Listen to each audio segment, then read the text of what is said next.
my goodness, Xingtong, I think I'm really overdressed for this I occasion. think I'm underdressed. No, I love your pink blouse. It looks amazing. Okay, look, your shoes are amazing. No, I don't. Now, we would like to ask you the same question. Look down at what you're wearing today.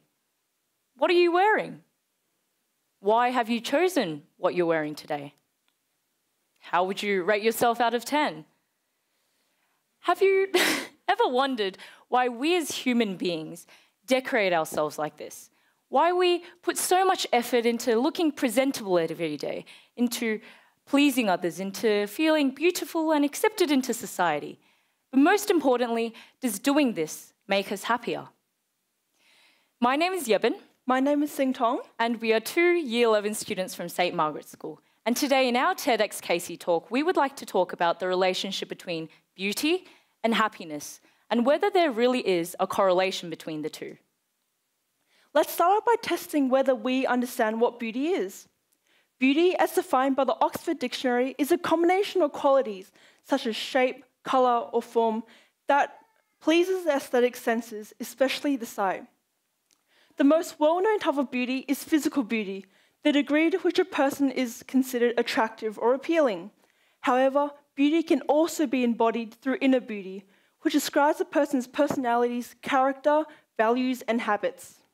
Now, both inner and outer beauty are essential in illustrating who we are as individuals.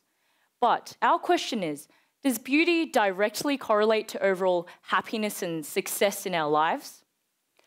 This then brings us to the question we would like to ask you today, which is beauty equal to happiness? Spoiler alert, the answer is yes. Contrary to popular belief, multiple studies have found that people who are conventionally more attractive experience higher levels of happiness and success in their lives, whether it be in terms of work life, love life, or everyday lifestyle. A study conducted by the University of Messina in Italy showed that out of 11,000 resumes submitted, women who were considered more attractive had a callback rate 54% higher than the average, and men who were considered attractive had a callback rate 47% higher. On top of that, people who were taller received $800 more in pay than people of average height. Unlucky me. Our answer of yes may not be the cliche or inspiring answer you would have expected. Note that in each of these statistics, they refer to physical beauty, a very subjective. But wait, if beauty is subjective, then how do you make a study out of it? Nevertheless, in these studies, they suggest that people who are conventionally more attractive are likely to have more opportunities in life. So the reason why the question to our answer was yes is because we've been asking ourselves the wrong question this whole entire time. Throughout history, society has brainwashed us into thinking that beauty is equal to materialistic attractiveness, and unconsciously, we have been conditioning ourselves to these standards. There are 2 key reasons for this. Firstly, because as Homo sapiens, we are hardwired with the concept of mob mentality. Mob mentality is the tendency to go with the flow, do what other people do, to kind of stay alive and not be left behind. It is a natural skill that each of us are born with due to the fact that we are social animals. This means that, like how wolves follow their pack leaders or how dogs obey their owners, we too are very conscious of the fact that other people think of us in a certain perspective, and our actions try to match the expectations of those around us. Now, these expectations are also similarly conveyed in our expectation for beauty. Our judgment for beauty is based on our fear for loss of social status. Let me repeat that again. What we perceive as attractive or beautiful is judged upon our fear for losing who we are as individuals in society today. Look again at what you're wearing today. It is most probable that what you're wearing is not only based on your fashion taste or your own likings, but also what others around you have been indirectly telling you to wear. The second reason for this is because more and more of us are relying on product consumption as a way to make ourselves feel better. We often resort to retail therapy, the act of purchasing something such as an item of clothing or even a burger from Macca's in order to distract ourselves from whatever worries we may have.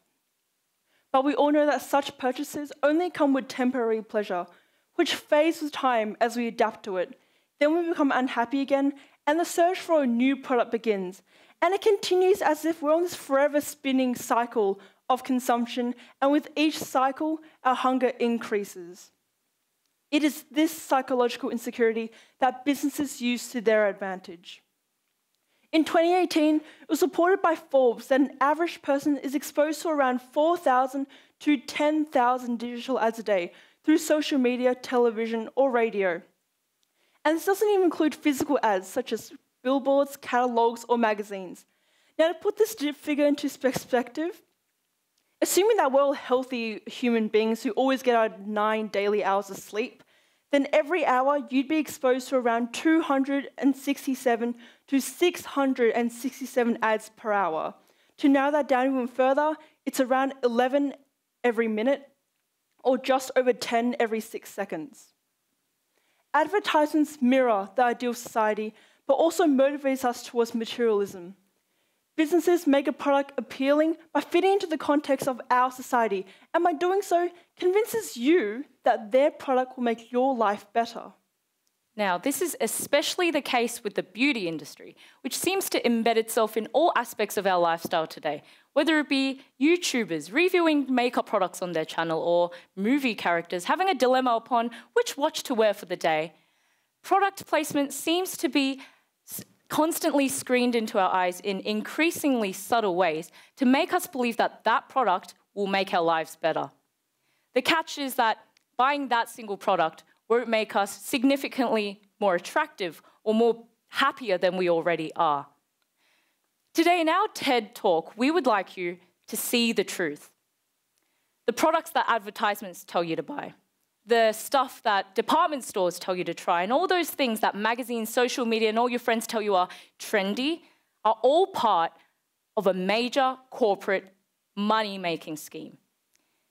In easier words, society's standards for beauty are profit-making tools created by businesses to make us feel that their products are things we need in our lives, though we don't actually need them. And we don't blame you. Look at the number of advertisements we see every day. But if there was one thing you had to take from our speech today, it would be this. We are being fooled so easily, yet we think it is natural. Don't you want to beat the system? Don't you want to start making standards for yourself? Don't you want to become beautiful without having been lied to by the expectations of society? And this is where we reinterpret the question one more time. What do you think? How has this changed your perception of beauty? Christian Dior, one of the most bold and revolutionary fashion designers of all time, once said that happiness is the secret to beauty. There is no beauty without happiness. It is through this reinterpretation of the question we would like to remind you that the starting point of all this is not beauty, whether it be inner or physical. It is our pursuit for happiness instead. Now, you may think, oh, another cliche speech talking about beauty's on the inside and not the outside.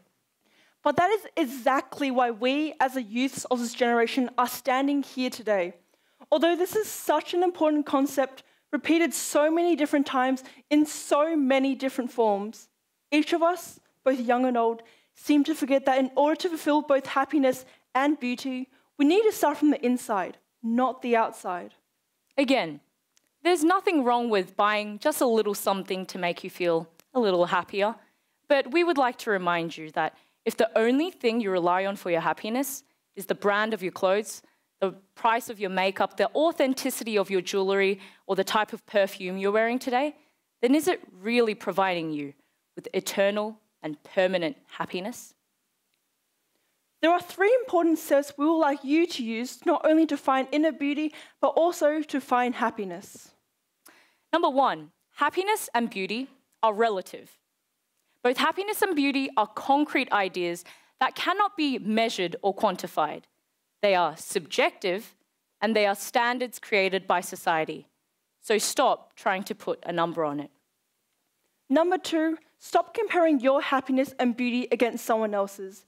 A study conducted by Lancaster University concluded that those who compare themselves to others were 59% more likely to show signs of depression or have lowered self-esteem.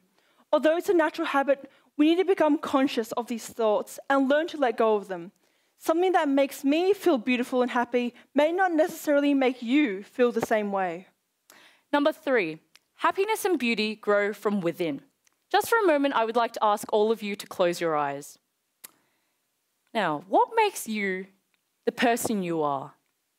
What makes you the mother, father, son, daughter, brother, sister, or friend that you are to others? Detach yourself from the judgment of others around you and think of yourself not in the way that others perceive you, but in the way you are to them. Now you can open your eyes. I see some of you didn't close your eyes. Ultimately, the journey to happiness and beauty is a mental strategy game. Whoever maintains the best mindset wins. So don't stress, just be. We'd like you to look at yourselves again. What are you wearing, inner or outer beauty? Why are you wearing what you are? In order to fulfill whose standards? Because only when you are happy can you become eternally beautiful. Thank you for listening to our TED Talk.